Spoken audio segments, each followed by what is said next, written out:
Looking for an exclusive? Get out of here! Talk to me later!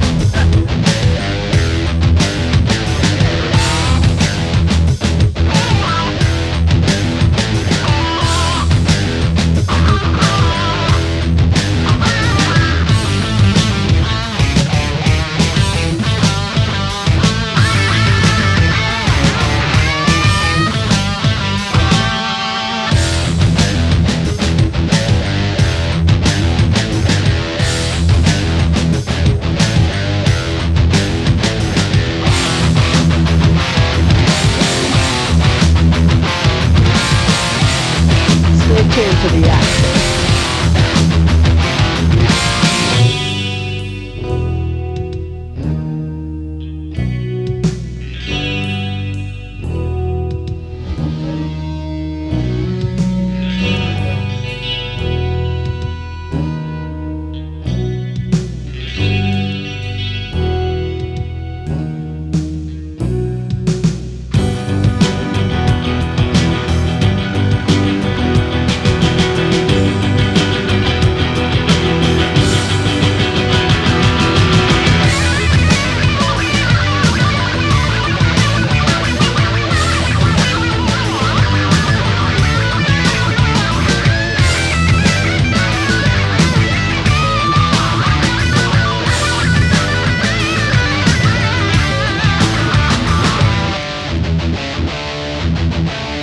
Crowd goes,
Hi, you guys are a little bit early. I am Scott Benton, professional windsurfer.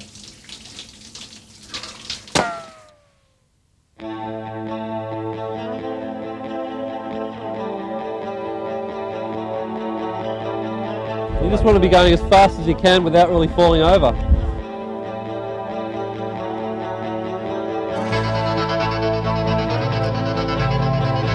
When you're in the front, you've got all the room in the world to jibe, and you can jibe and slow down, and you can control the whole fleet when you're in front. So if you can get to the first mark first, you're styling.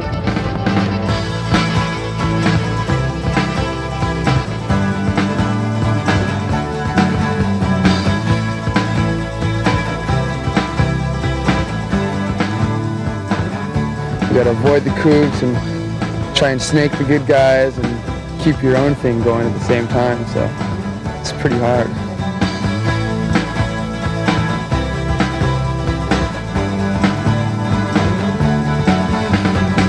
The one who's going to win is the one who gets a clean run, and the big mess is the one you have to avoid.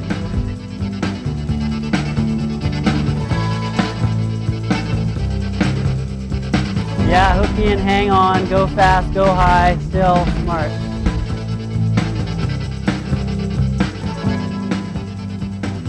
The 1994 slalom season saw some spectacular racing in extreme conditions, which shook up some of the established order. Last year, Phil McGain had a bad season in slalom and course racing, normally his favorite discipline. The current PBA chairman seems to have lost the consistency, which has kept him regularly in the top 5. Torkild the Viking Christensen also had a disappointing season in 95. Torkild is leaving the tour to continue his studies. After placing second in 93, the pressure to perform did not help Matthias Holmberg. I've been doing more mistakes and I've been more unlucky than I've been in the last year at least.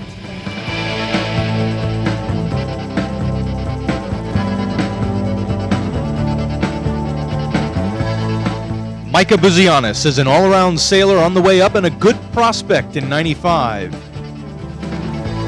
Scott Fenton is fulfilling his promise, scoring well in all the disciplines. If reliability is a German trait, then Bernd Flessner is the proof. The rising star of 94, Nick Baker, had a dream season.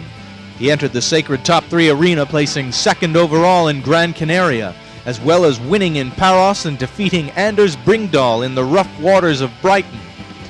It was an injury in the slalom at the Aloha Finals that dropped his overall position.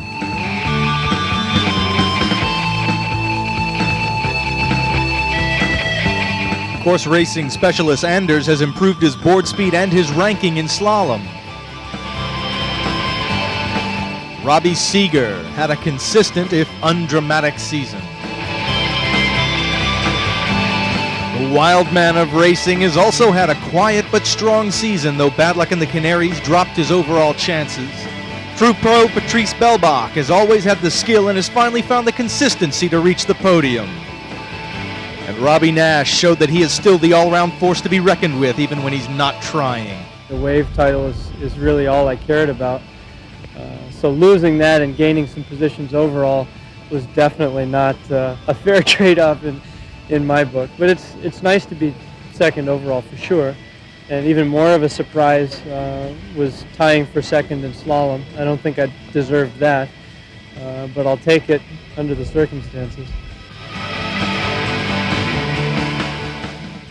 There's no change at the top, with Bjorn Dunkerbeck continuing to dominate the sport like no other. But last year he was proving vulnerable in the lighter winds, but was still a major force, as Anders Bringdahl explains. Racing to win against someone like Björn means you have to be on the edge. If you're on the edge, there's a big chance of you to make a mistake, and then a mistake means you're back into 8th position. I couldn't afford that. The top guys, it's not a few anymore. There's quite many of them that can be in the final. So you don't compete against one guy as it used to be like 2 years ago or 3 years ago. I'm competing against like many of them, like 10, 20, and that's good. It makes it more interesting.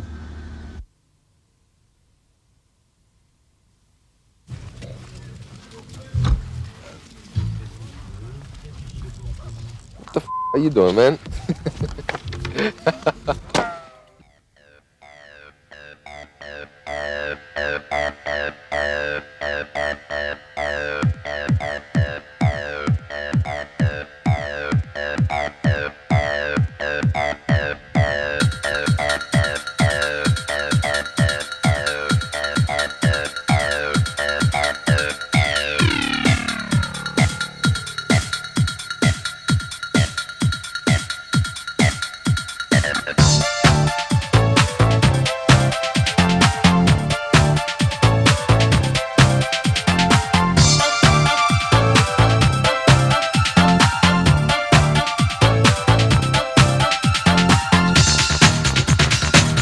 Then they charged me like 8,000 US bucks for my equipment. So I have 250 kilograms that time, so I couldn't pay. Then I just pay until London. Long time ago, I had some problems. Then they charged me again.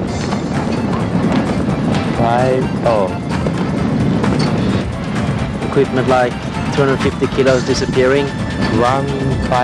15,000. US, so I couldn't get on a plane. So I stayed in London a couple of days. All the times paying $6,000 one way, and well, that was the worst part of it. We've got these big trolleys, we want to start pushing through all the crowds and everything, and people want to see you. And it's fun. It's a great life. And all my sails were gone, and that's all my sails which I did the whole winter. I've been working on them, especially made for me, and like that, are gone. And that's been pretty hard. So it's not always that pleasant to travel with all the equipment.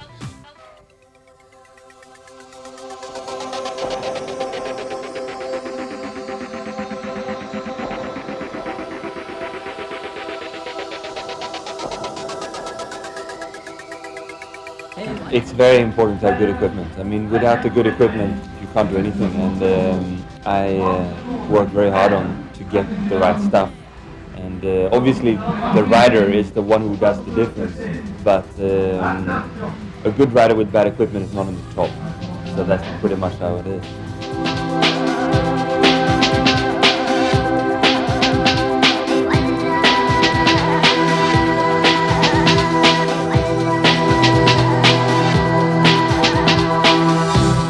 We improved quite a lot, both on boards and sails. I think I wouldn't be winning on my equipment I had last year at this time. So the improvement is going definitely one way, and it's straight up.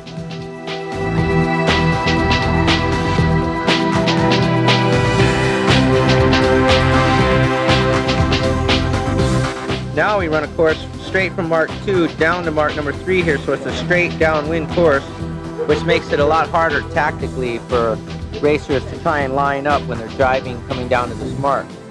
You can pass many more people coming from Mark number 2 to Mark number 3. For instance, you can pass like 5, sometimes 10 guys if you time it just right. Where with the old course, it was more like you were trying to pass 1 or 2 guys on those reaches. So now you have a much easier chance to gain some positions on this leg. As the course racing season kicked off in Almanar, there was an obvious contrast in attitude between the two main rivals. Anders was intensely serious, whereas Bjorn was relaxed and casual. Well, my goals are definitely trying to beat everybody else once again. It's not always going the way you want it to go, but it's always the aim. No, I don't really have a lot of pressure on me. I mean, I've done everything I really wanted to do. I won most of the contests that I have raced in so far and everywhere. And I think I got quite a good chance to continue on for a couple more years. It's getting tougher and tougher every year, but even though if I would lose, at least I've been world champion a couple of times already, so it's better than being like that, but never been there before. Almanar had some close duels between the dominant racers, but Bjorn retained the upper hand. And at this stage in the season, Anders appeared psychologically beaten. Well, Anders was leading, as you saw, and then Bjorn overtook him. So he's not so happy, but he's doing all right. So, as the action moved to Tenerife 3 months later, Anders was more relaxed and still very fast. Once more they competed for the top place, with Anders and Bjorn picking up wins almost to the exclusion of the rest of the fleet.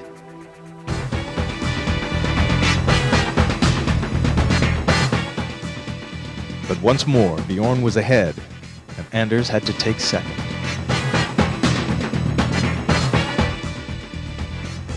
The beautiful surroundings and laid-back atmosphere of St. Moritz came as a welcome change and gave competitors a chance to relax. Although the points on offer here were low, the old rivals were still racing to win in the light airs. After all the jibes and tacks, Bjorn was still on the top step of the podium, albeit briefly.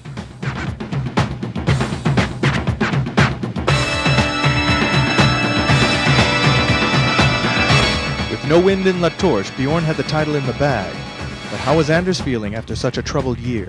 I went through a lot of interesting things this year, and I have come to enjoy my sport a lot more than what I did last year.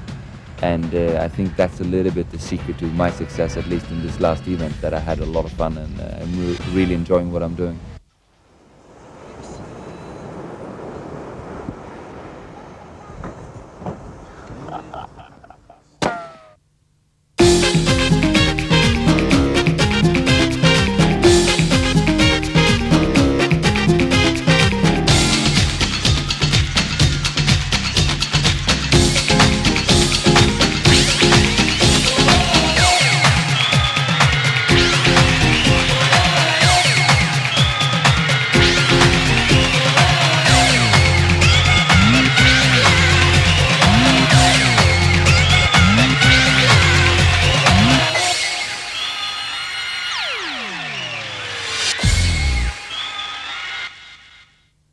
The latest development in course racing designs from myself, and it's tried to resemble the America's Cup hulls in terms of outline.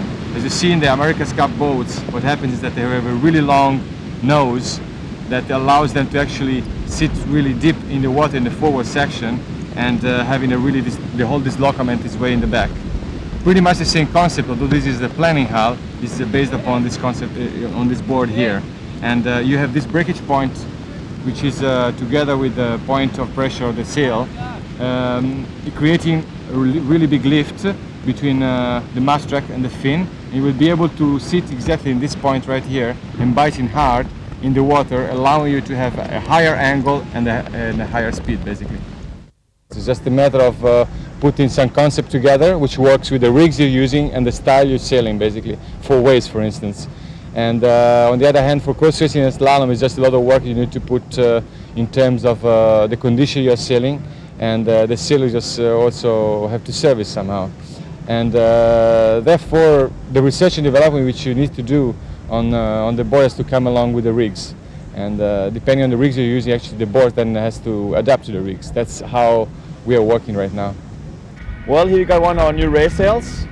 The biggest difference in the race has been the shaping, the way we've been shaping these sails. You used to have radial seam shaping, which was going from the bottom of the sail all the way up to everything of the battens. This year we have horizontal seam shaping in there. That makes the sail a lot more aerodynamic. So it's the easier sail to sail with. It works better in light wind, and you have more control at the same time. So altogether, if you go on a straight line for a while, you don't just cheat out as much. You can just go to lows much easier, and that also makes you faster on the race course. Because you don't have to worry as much about the sail anymore. You can worry about the fellow competitors who are next to you. Just keep your sail quiet, cruise around, look for the wind gust, look for the other sailors, and try to perform as well as you can without worrying about your equipment. The principle of this fin is what we're looking for since many years in course racing is to go upwind, and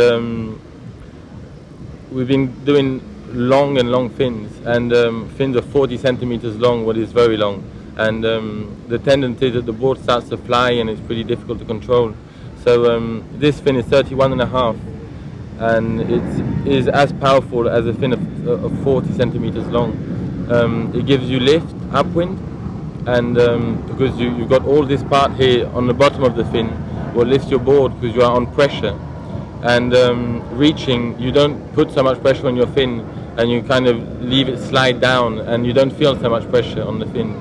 So it's a test. It's not I'm not saying that it's working and this is a revolution in fins. It's an idea I had, and I just wanted, to apply it and to try to see what could happen. It's maybe a mistake, maybe the way it's done is not the right way, but I'm sure there's something to learn about this fin for course racing.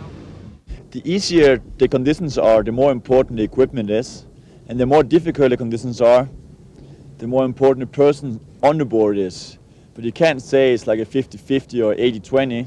It's just got to match together. I mean, in the top 5, they all got their own sailmaker, they all got their own shaper, and it's just got to match together as a team. It's a unit, board, fin, and sail, and person on it.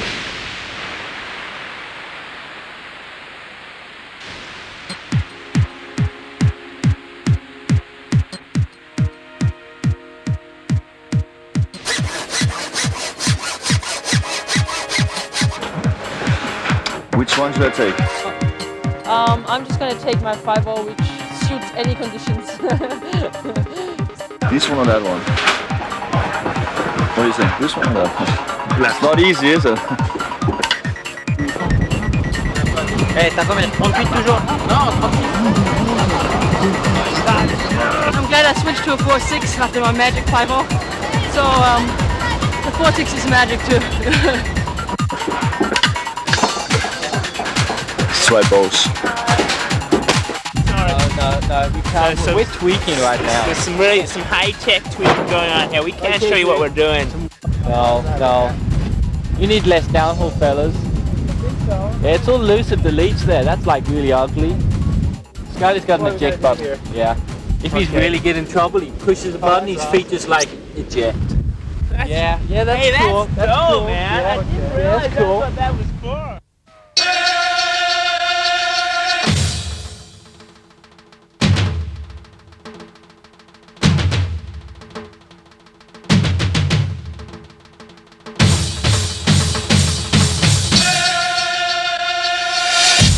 He's as good as all the young kids nowadays, and he's got the contest experience, and he knows what he's doing.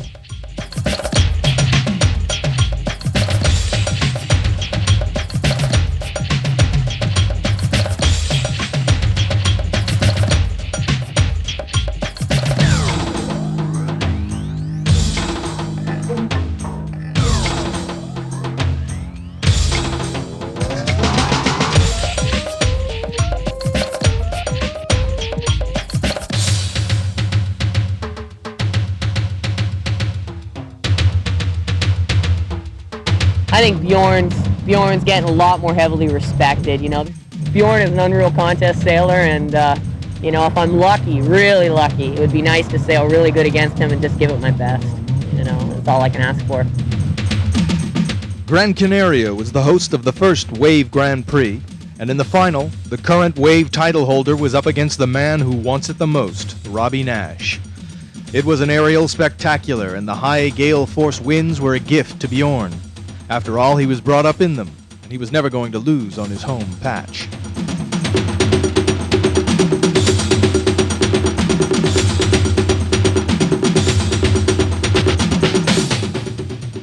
With the first elimination under his belt, it was off to Tenerife for the second elimination. Robbie made it to the final for another showdown, and in the lighter conditions, he beat Bjorn twice for the event title.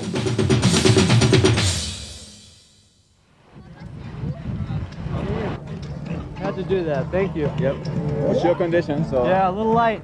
It was really, really close. And I guess I got charity points for being so old or something, I don't know. The next stop was Zilt in northern Germany, and once more it was a Dunkerbeck versus Nash final.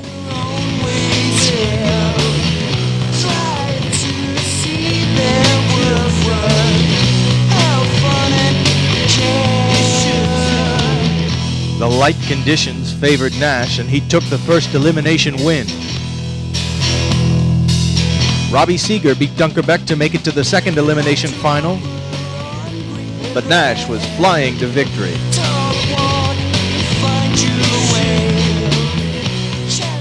The last step to the Wave crown is Hukipa. Now that we're at Maui, it's a whole different scenario. You got like Mark Angula, Dave Kalama, Russ Randall, Kai Kachidorian, Paul Bryan, a lot of other guys that aren't so known elsewhere, but here they're definite strong forces. Dunkerbeck survived the full force of Jason Pryor's double, though Sierra Emery wasn't quite so fortunate.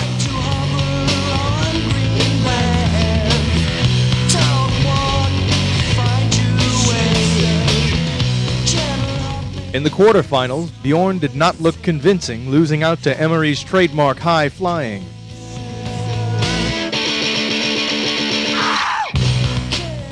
Nash was experiencing trouble with the wind in the semis and lost out to Nick Baker. The hours training with his friend Jason Polikow has had obvious benefits. Nick then won the final against Dave Kalama to be potentially the first Euro to win here.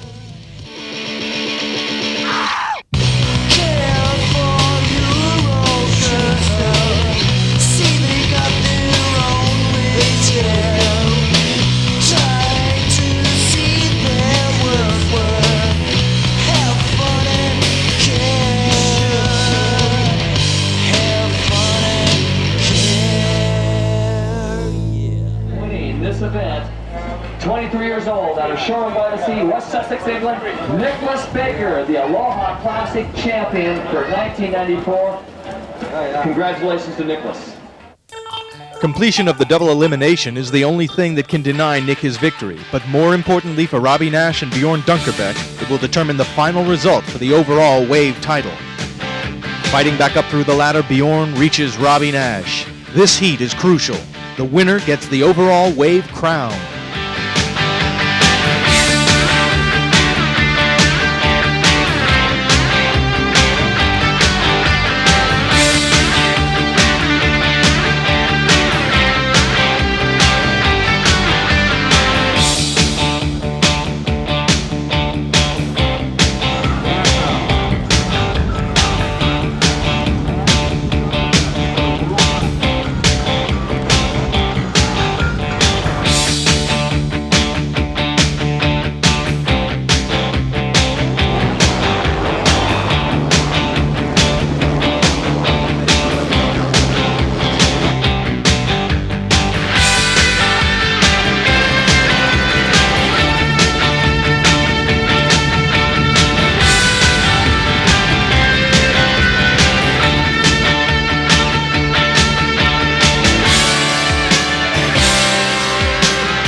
And so after giving their all, it's back to the beach for the crucial announcement.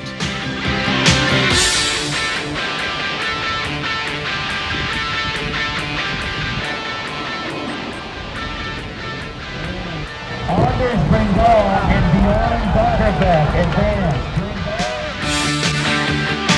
In what is thought to be a controversial decision, Bjorn advances, robbing Robbie of the lead for the most sacred of treasures, the Wave Crown. Bjorn then defeated Brinkdahl and Kalama for a place in the double elimination final against Nick Baker.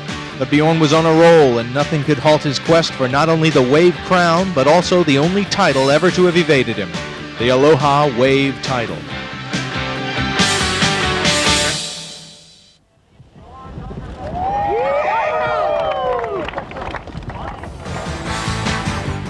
And so Bjorn lifts his Waterford Crystal Trophy for his 7th consecutive overall title, dominating once again in all the disciplines.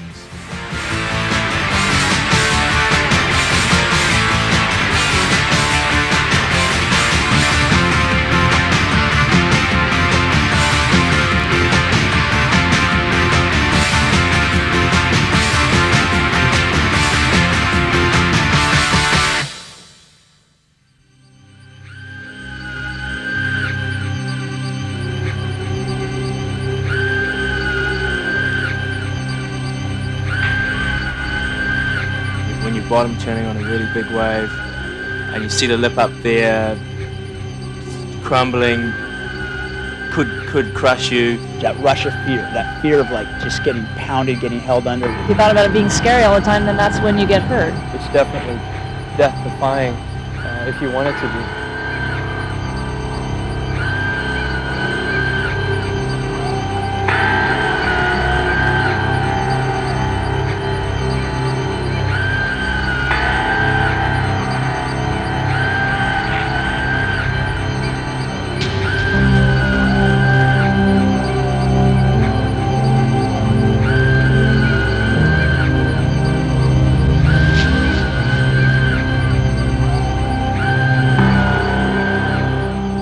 I'm not really afraid of dying. I don't actually have I don't think it's a real risk that you're going to die out there. I've been in some tricky situations, and I've scared myself a few times. But for me, fear is the adrenaline you get when you bottom turning on a really big wave, and you see the lip up there crumbling, could crush you, take you under for like 15-20 seconds. That, to me, that kind of fear is more an adrenaline, and I enjoy that kind of fear. I like that. It's more an exciting kind of fear, but I don't really get the fear that I'm not going to come up or something like that. I think every single wave sailor experiences fear at some point in time, because there's always these moments where you're just like, your heart's pumping and there's this just rush going on. That's probably one of the reasons that we wave sail big waves, is that fear, that adrenaline rush that you get, because you can't get it anywhere else. I mean, sometimes it'd be like at backyards, North Shore or something, looking out, third reef, just mackerel set coming in, peeling, and you know you're gonna get pounded. In that moment, your heart's bump, bump, bump, bump. You're just holding your butt together going, no. Just pumping as hard as you can, and for sure, I mean, the adrenaline's pumping and you got this rush, and that's fear. But the fear is good. You love it, you know? Afterwards, you get to the beach after a good pounding or something, or after just dropping into a sick wave, you look back out and you just go, yes! Yes! Yes! I mean, you just feel incredible. Yeah, it's scary, but you don't think, it's fun. It's like, I mean, you wouldn't do it unless it was fun. I mean, if you thought about it being scary all the time, then that's when you get hurt, you know? And you don't sail when you're tired, because that's when you get hurt. You just go out and enjoy yourself, and you're really not going to hurt yourself. don't know, for me, fear doesn't really play that big a role in it. On occasion, you know, once or twice a year during the winter when we get really big waves, we get situations, conditions that you go out in that are definitely something to get excited about. And if you're not at least a bit scared, you're probably a bit stupid, because it's definitely death-defying if you want it to be. But for me, it's more an adrenaline factor than a fear factor. And I get my rush of adrenaline off of speed, off of competition, off of fear as well, you know, to a certain degree. Anything that gets me to that certain mental state and physical state where I'm excited and stoked about it. And you know, fear is definitely a part of it. But I think it's a different kind of fear than most people would be thinking. It's an excitement more than a scared. I'm not scared because I don't get into anything that I'm not fairly calculated, you know, with the risks. I know what can happen, what should happen, and how to avoid situations, and what would happen if I do get into a bad situation. But for me, it's part of the fun. There's a few times out at North Shore, not even that big of days, like days when it's like 8 foot, but inside where it's nice and shallow reefs, and you get pounded and you get pinned on the bottom, and you're stuck there pinned on the bottom, and you're just going, oh man, what's up? And like 2 or 3 waves come through, you can't get up, there's nothing you can do, it just keeps coming around, you're just stuck there, and all of a sudden it starts to get kind of like mellow, and you start feeling really good actually. You panic at first, and you start to feel really good and just mellowed out, and then you have to like wake yourself back. You have to get back into it, man, and just go, oh man, I'm down here, you know. But for a while, actually, it feels kind of, you just start like getting space and you start feeling, wow, this isn't so bad. And then you just got to pop up and you just realize that you're down there and you can't breathe water.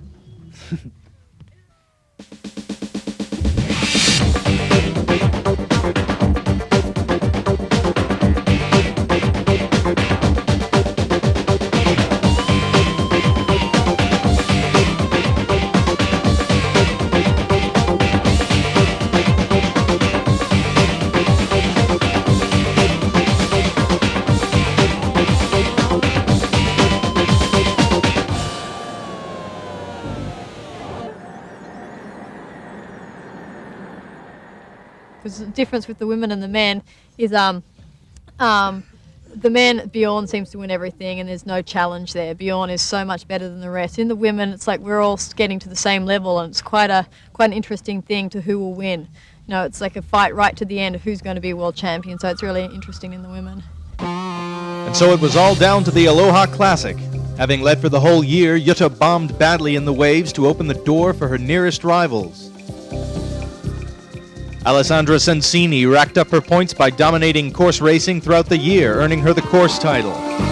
Natalie Liliev had a strong Aloha Classic. She placed first in the slalom and 5th in the waves. Barbara Kendall takes valuable points as the surprise winner of the Aloha Wave title. After a slow start, Jessica Crisp gained form and momentum throughout the year. She carved her way to 2nd place in the waves, a result which did her no harm at all. But it was her ability to perform in all the disciplines that finally gave her a 2nd overall title of Women's Windsurfing World Champion.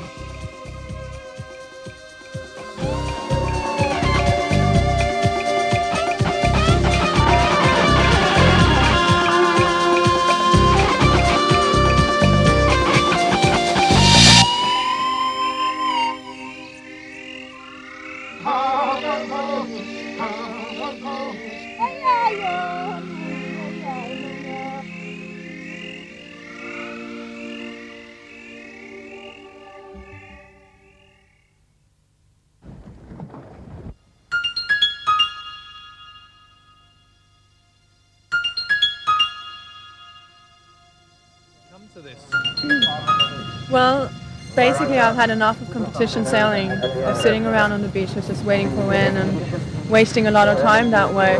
That's how I got to think about it as well, because we were wasting a lot of time. And I have a lot of other different ambitions that I still want to do with my life, and if I wait a long time, maybe till I'm 28 or 30, there's a lot of things that I won't be able to do anymore that I might want to try and do now. Well, right now it's pretty open. It's all out in the open. I want to take this year off and just relax and maybe just go home and live at home for a little bit that I haven't done in a long time. And probably by beginning of next year, I'll know what I want to do. It's not that I want to be irresponsible and just stop racing halfway through the year. It was just, if you don't have the ambition behind it anymore and you want to get that number one place, you're basically wasting your time there. And I did not have it anymore. Yeah, I've talked to my family, my whole family about it, and they're all behind me. I mean, if you're not happy doing what you're doing, even though you're earning a lot of money, I don't think it's the point of life.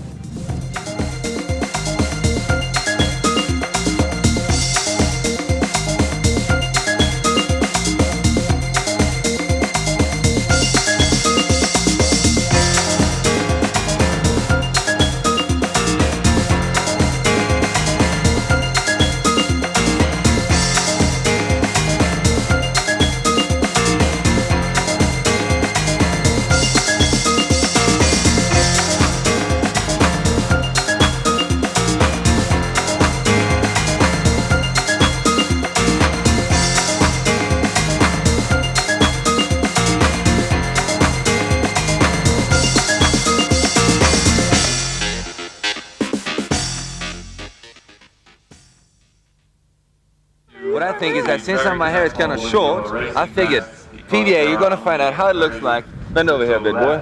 No, this way, this way. How it looks like, bring down with a bit more hair on. Yeah, that's it. I'm George Stone. I'm been pretty wild, dude, but you know, yeah. Yeah, dream on.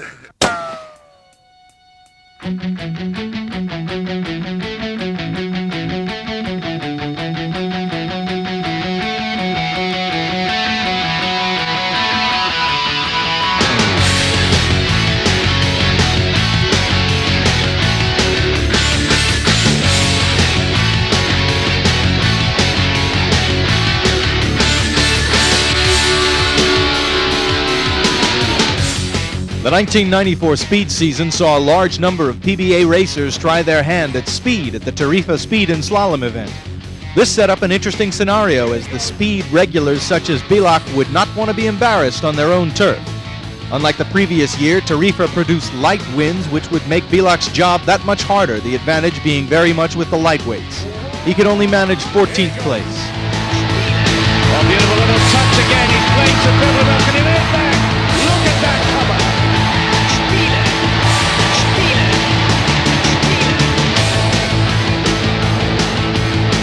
Some of the PBA racers were a bit new to the speed discipline and had a hard time adapting to the narrower boards necessary for a good speed. Old hands such as Pascal Macca had no such problems but found the competition tough, with the emerging talent of Christophe Prenguenol taking 5th and Olivier Daladec 4th. Torkild Christensen, now fully in control, blasted down the run for an impressive 3rd place. Bjorn Dunkerbeck has competed here before, having taken the Open Sea record in 1992. In 94, he took 2nd place behind light wind specialist from Guadeloupe, José Bahadur. In the women's event, speed title holder Sylvie Renard claimed 3rd place behind her longtime rival Babette Coquel, still the only woman to have gone over 40 knots.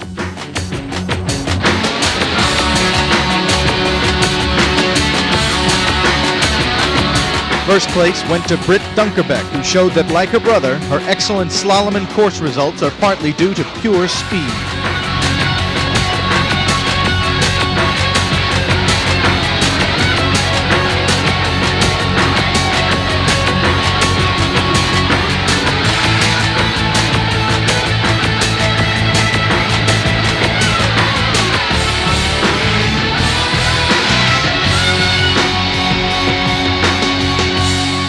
The second and final speed event at Fuerteventura saw Eduardo Bellini edge out Bjorn Dunkerbeck for 1st place. Bjorn's consistency and adaptability on the windier and choppier course here giving him the overall speed title and underlining his dominance. Antoine Albo is a rising force on the PBA Tour and claimed 4th in his 2nd speed event behind Bilak, who lost his grip on the title. In the women's event, Karen Yagi took her 1st event win over Sylvie Renard, who retains her speed crown.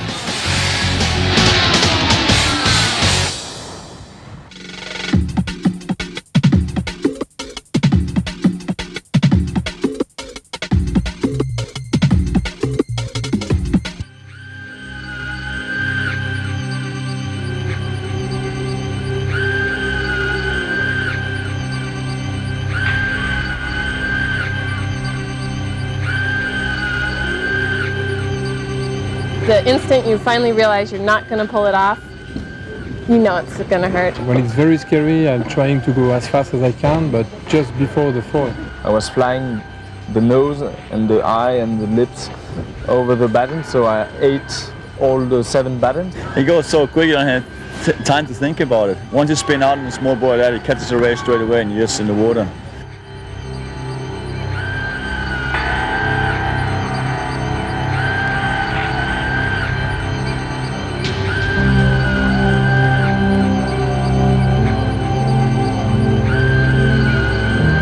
This is going to really hurt. That's what I'm thinking. For a minute though, it feels really calm and peaceful, and then you just hit the water really hard with your equipment, and it takes a second because you're stunned. Either the wind's knocked out of you or you're just trying to decide whether you're hurt or not, whether you should move yet or not. And so it's just a matter of the instant you finally realize you're not going to pull it off, you know it's going to hurt. It's very scary when you lose control of the board. That's the worst thing. So the most important thing is to try to keep control, and sometimes it's impossible to do it. So when you lose control and you spin out, or so when you're really fast, it's really scary. And usually the water is pretty shallow as well. So you hit yourself on your board, on your sail, and the sand. But generally when we go down the coast, or I do anyway, I try to go faster and faster, as fast as possibly can. In choppy water it's more difficult than in flat water, but I always try to go faster. It's very hard in these conditions because you have to control all the course. So you think I can go faster, so you're always pushing the limit. So if you fall, it's because you push too hard, but it's what you think when you're sailing.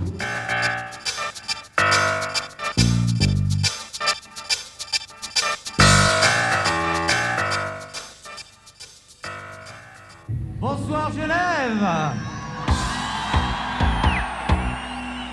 Est-ce que Genève va bien ce soir? 2 indoor events were held, the first in Geneva and the second in Bercy, Paris. In front of the fanatical windsurfing fans, Nick Baker claimed the indoor title after a strong performance in the timed laps, slalom, and jump disciplines.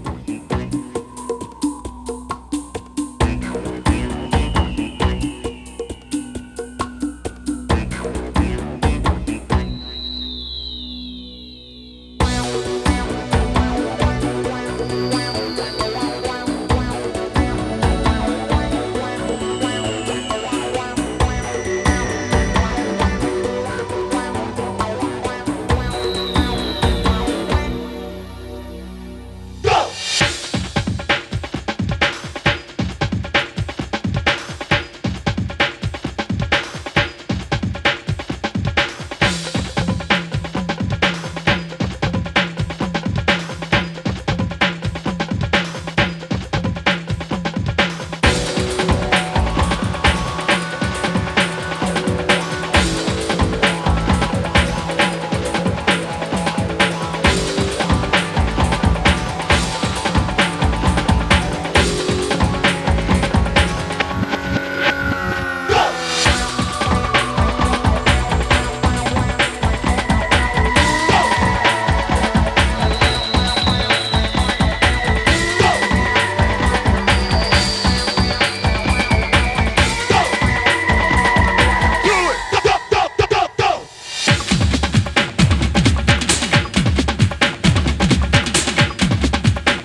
Do you understand? Get it, got it, good.